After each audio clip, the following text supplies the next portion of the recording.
Indian museum ঘুরে দেখে নিন। যেতে পারছেন না, সময় পাচ্ছেন না, হ্যাঁ তাদের জন্যই। সাথে আছি আমি কপিল। আমার সাথে ছোট্ট ভিডিও করেছি, ভিডিওর মাধ্যমে আপনারা ঘুরে দেখে নিতে পারেন ইন্ডিয়ান মিউজিয়াম। ইন্ডিয়ান মিউজিয়ামটি আমাদের কলকাতাতেই অবস্থিত। কলকাতা ঠিক পার্ক স্ট্রিট ব্রিজের শেষে রবীন্দ্র সদন যাওয়ার সময় ঠিক বাদিকেই পড়বে। আপনারা সময় পেলে একবার অবশ্যই ঘুরে দেখে আসুন। খুব সুন্দর জায়গা, অনেক কিছু দেখার আছে, অনেক কিছু শেখার আছে।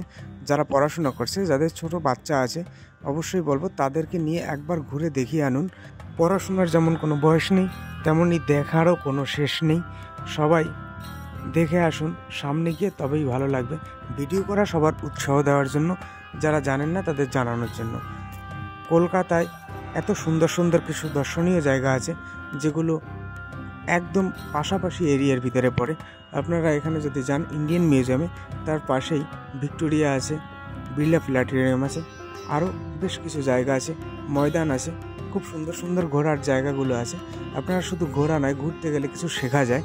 আর পড়ে যতটা জানা যায় তার থেকে দেখে বেশি শেখা যায়, দেখলে জিনিসটা বেশি মনে থাকে। আপনারা তাই বলছি, সবাই এখানে গিয়ে সামনাসামনি দেখে আসলে খুবই ভালো লাগবে।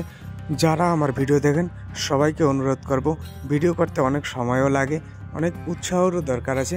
আপনারা যারা ভিডিও দেখছেন, লাইক, কমেন্ট আর শেয়ারের মাধ্যমে আমাকে উৎসাহ দিন, তাহলে আমি আরও অনেক ভালো ভালো জায়গার ভিডিও করার জন্য চেষ্টা করব, অনেক ভালো জায়গা আপনাদের দেখানোর জন্য চেষ্টা করব।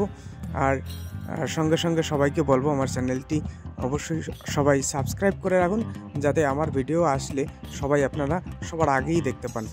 তাই বেশি সময় নষ্ট না করে আমি খুব কম সময়ের ভিতরে যে ভিডিও করেছি, এই ভিডিওটি দেখে আপনারা যদি উৎসাহিত হন, তাহলে অবশ্যই একবার ইন্ডিয়ান মিউজিয়াম থেকে ঘুরে আসুন। খুবই সামান্য টিকিট মূল্য। অসংখ্য ধন্যবাদ সকলকে যারা এতক্ষণ সময় দিয়ে আমার এই ভিডিও দেখছেন।